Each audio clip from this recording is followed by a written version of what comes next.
Welcome to Tai Cheng. I'm Dr. Mark Cheng, and these are my assistants Kate and Anton. They've been training with me for over 8 years, and a mother and son team. Kate will be modifying today, so if you need to, please follow along with her. We're going to start maximizing your mobility with our neural reboot. Here we go. Please use the chair if you need to. We're going to start off with skateboarding. You're going to want to hold the chair not so much as a death grip. Use it very sparingly, only to help you when needed. And we're going to start off on this side, staying nice and tall, foot planted on the ground, vertex of the head pried up, and hips pushing forward. Here we go. Swing back. 1, 2, 3, 4, and 5. Same thing, other side. And again, if you're using a chair, switch sides. Take the time, plant your base foot, hips forward, spine tall, and try and drive your thigh of the swinging leg past your support leg. Here we go. 1, 2, 3, 4, and 5. Very good. Clear the chair, give yourself a little bit more space, and that takes us to arch slaps. Spine nice and tall, and again, remember, this is not spine tall. This is just arched back. Drive the hips forward. Hands down, palms flat, bring the opposite hand to the foot. Here we go. 1, 2, 2, 2, 3, 2. Don't reach down for your foot like this. Bring your foot up to your hand. No contact, no foul. Just don't break posture. And done. Very good. That takes us into knee lifts. Here we go. And knee as high as you can without breaking posture. 1, 2, 3, 4, and 5. Very good. Other side. And 1, 2, 3, 4, and 5. Very good. Remember, don't go super high if you can't balance. Keep your posture. Posture is your priority. Placing this foot in front, we're going to start with ankle rolls here. Lock out the knee, place the blade edge of the foot on the ground, and shift forward a little bit onto that. And back, forward, creating a stretch along the outside of the foot up into the knee, back, forward, back. Notice the posture. Forward, back, forward, back. Last time, forward, and back. Switch sides. Again, blade edge of the foot on the ground. You don't need to be tightrope walking. Just don't be too wide. From here, forward, get that stretch on the outside of the leg, and back. Forward, and back. Forward, and back. Forward, and back. One last time. Forward, get that stretch in there, and back. Now, take that front foot, step forward just a little bit, shift forward onto it, bending your knee, and again, driving the hip forward. Make sure that the hip, shoulder, and head line is vertical. From here, back foot toe down, and you're going to circle the heel around very slowly, taking your time. Trying to draw as big of a circle as you can with your heel, trying to also feel that stretch in the fascia of the foot, creating space in the small bones or between the small bones of the foot. Good job. And change the direction. Circle that heel inward. Now imagine you're in a body cast from your base foot all the way up to your head, and the only thing free is from the hip out of this circling leg. Good. And switch sides. Foot pointing straight, knee bent, hips pried forward, spine long and tall, toe down, and slowly circle this out. If your foot has been locked up for quite some time, very immobile, stuck in thick shoes for a long time, or over tight shoes for a long time, this is very important that you retrain mobility in those small joints of the foot. This will help your knee, your hip, and your lower back. Go very slow, be very precise with that heel circle. Good. And inward. Change directions of that circle. And again, remember, stay as balanced as you can through posture. Not by trying to wiggle your way through the posture, but by actually pulling your spine vertical to the ground. Well done. And up. That takes us into foam rolling. Now, this particular foam roller that I'm using is called the Rumble Roller. It's my choice in foam rollers. Of all the rollers I've ever tried, this is the best one I've ever seen. These little nubs are like the thumbs of an acupressurist digging into your trigger points. And the trigger points are the parking brakes of the human body. That's why we're foam rolling. Now, you're going to sit back and place the back of your knee on the roller. As you place the back of the knee on the roller, you're just going to move up and down, pressing down with that back of the knee into the roller a little bit. Back and forth, a couple inches up, couple inches down. If those muscles in the back of the knee, namely the popliteus, are tight, you're going to feel that sort of, how do you say, intense feeling. You may start sweating, you may start panting. Either way, relax your breathing, relax your face. So even though this might be intense or not ultra comfortable, relax your face. You want to poker face your opponent out.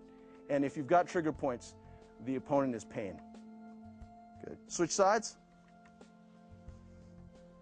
Now, if you don't necessarily feel triggers, and this is the first time you've rolled, cross your free leg over top to add a little bit more pressure downward. Lift your hips up and rock back and forth. Taking your time. Now remember, go slow. Foam rolling is self-myofascial release. Now, myofascial release is a fancy name for massage. Think about this. You're taking the time to get a massage before you're really working out. Isn't that the ideal in training? Good. Let's switch again, and now let's move our focus area from the back of the knee down into the calf itself. Toes up. And here we go, nice and slow. Remember, rolling, just like massage, should not be a speed sport. If you went to see a massage therapist and they tried to get done in like 15 seconds flat, wouldn't you be a little bit upset? Similarly, as you're rolling and you find those knots, those trigger points, take your time. Don't be afraid to hit pause. And switch. Now, as you're rolling, you're also taking inventory of how your body feels from one side to the next.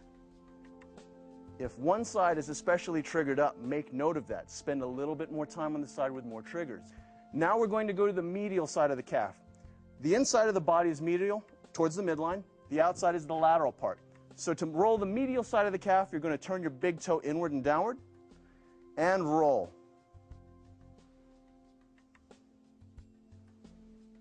As you're rolling, again, remember, relax your breathing. Relax your face. Go nice and slow. And again, hit pause whenever you need to. Not a speed sport. Good job. Switch sides.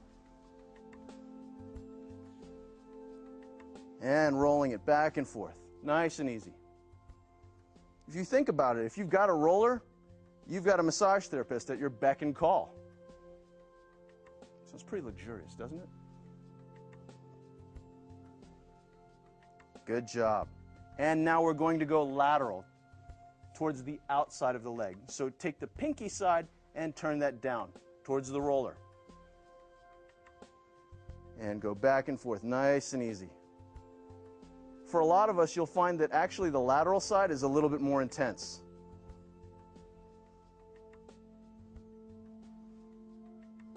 If you find a trigger point and you suddenly start sweating, that doesn't mean back off of it. That means that's the trigger point your body most needs to pay attention to. And switch. Same thing other side. And again, remember, if you need to, cross over, add a little bit more downward pressure, and roll back and forth. So you've got 4 positions on the lower leg that you're rolling. The popliteus, which is the back of the knee, the midline of the calf, the medial aspect of the calf, and the lateral aspect of the calf. Very good. Now that you've taken the brakes off the lower part of the leg, let's put this off to the side, and that will take us into the plank and pike sequence. The plank setup is no different from a standard push-up. Palms shoulder width apart, feet about hip width apart. From here, straight line from your heels to your hips, to your shoulders, to your head, ideally. Now, I want you to pay special attention to the keystone of your body, the hips.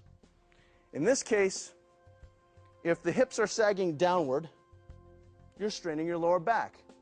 If they're hiking upwards, you're not training them. So from here, straight line from the heel to the hip to the shoulder. You want to clench the glutes. The glutes are the main muscle. If you need to modify, be from the knee to the hip to the shoulder, to the head. Take a break for a second, relax, wiggle it out, and reset. The chest is pried up off the ground. Now, if she doesn't let the chest pry up off the ground, it's going to look like this. You'll notice that there's a valley between the shoulder blades. That's actually straining the shoulder and the neck. Prying the chest up off the ground gives you scapular or shoulder stability. Very important. From here, the next part is to pike. You're going to take the tailbone and lift it up, arching the lower back and driving backward with the hands. As you do this, the lower back should not curve. It should be nice and flat at the very least. Heels are also pushed downward, giving you a nice stretch to the posterior chain. If you need the modifier, again, stay on your knees, but push backwards, and again, make sure you've got that nice flat or nice arched back. Believe it or not, this is a very crucial rehab exercise, especially in postpartum situations. And down. And that brings us to the inverted V hang. From here, feet double shoulder width apart, pointing straight ahead, and reaching up into the sky, and down. Hang down nice and easy to the center. Head, neck, and shoulders are completely relaxed. Now, if you're a little bit more flexible, you're down as far as you can, great. If you're a little bit less flexible, make sure you don't cheat by unlocking the knees. Reach up, and from here, down to the side. Again, keeping the knees straight. And then once you're at your limit, use your breath to help you cheat more movement out of it. Inhale deep. And exhale down, keeping that knee straight.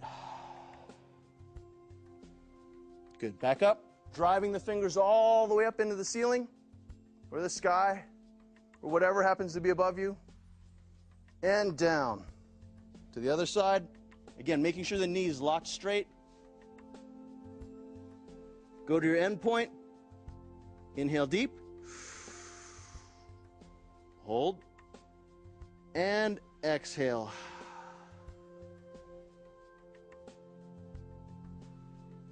Very good. Back up. And bring the feet together. Balls of the feet are touching.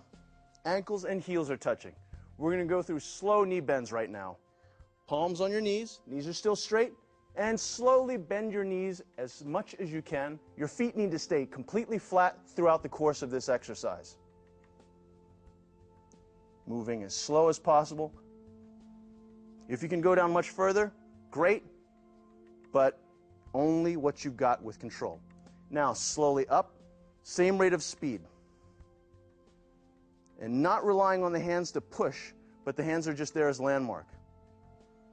As Anton comes up, he's coming up nice and slow, nice and smooth, and Kate is locking out her knees at the same rate that she went down at. Beautifully done. From here, that takes us to the straight leg swinging kick. You're going to base your foot out 45, stay tall. Remember, posture is your priority. The height of the kick is completely irrelevant. As you're more flexible, go higher, but if you're not, don't cheat it. Here we go. And 1, and 2, and 3, 4, and 5.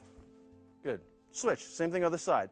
As you warm up a little bit, and if you can keep posture, go a little higher. No problem. Base it out, and 1, 2, 3, 4, and 5. Beautiful. Let's take that back to this side and work the instep kick. The instep is the top of the foot. From here, plant your base foot at 45, and this one has no momentum. So while the last one you were able to swing through, this one's going to be a little bit more challenging. In this case, it might be a good idea to have a chair on standby if you need it. Would you mind, please? I want you to work these kicks, but I also don't want you to struggle to the point of strain or injury. From here, bring the knee up, hold your balance, extend the leg as far as you can, toes pointed. This is called plantar flexed. Bring the knee back and down. Shift forward again, chamber the knee up, posture up, extend, toes are pointed, back in, and down. Same thing other side. Here we go. And if you need the chair, again, switch sides. Plant your base foot, get tall, chamber up, bring the knee up, toes are pointed down, out, in, and down. Shift forward, posture up, out, posture still, in, and down. Great job with that instep kick. That takes us all the way to the upper body warm-up sequence. So clear the chair, and here we go with the arm swings, front and back. Make sure your arms tap your shoulders at the extremes. Keep your neck relaxed and your posture tall. Shoulders should stay down the whole time. And from here, that takes us into arm circles. Big circles forward, swinging the arms loosely and freely. The shoulder is actually one of the most loose joints in the body.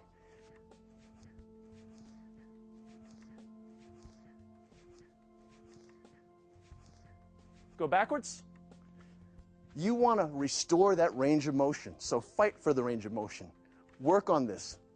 Make it floppy, make the circles big.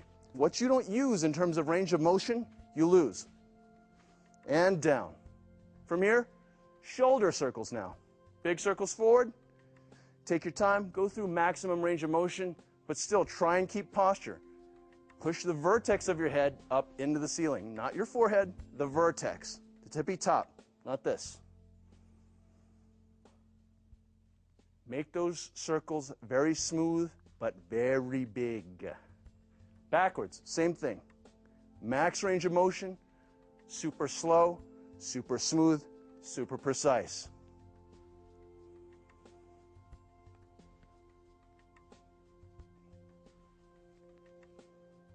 And that takes us into the neck. Shoulders are down, and work on neck flexion, bringing your chin to your chest. Now don't cheat and open your jaw and go here. Nothing good can come of that. That's not real neck range of motion. Teeth stay together, flex the neck. Relax the breathing down to the hips. And now neck extension. Push your chin all the way up towards the ceiling.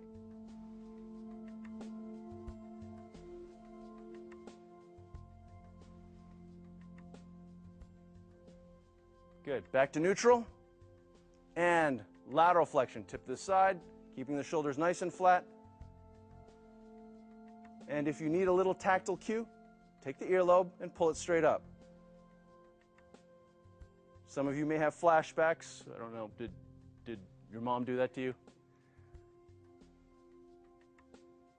But remember, just breathe through it. It'll be okay. Back to neutral, and same thing the other side. Shoulders neutral, and just tip. If you need the tactile cue, pull up a little bit.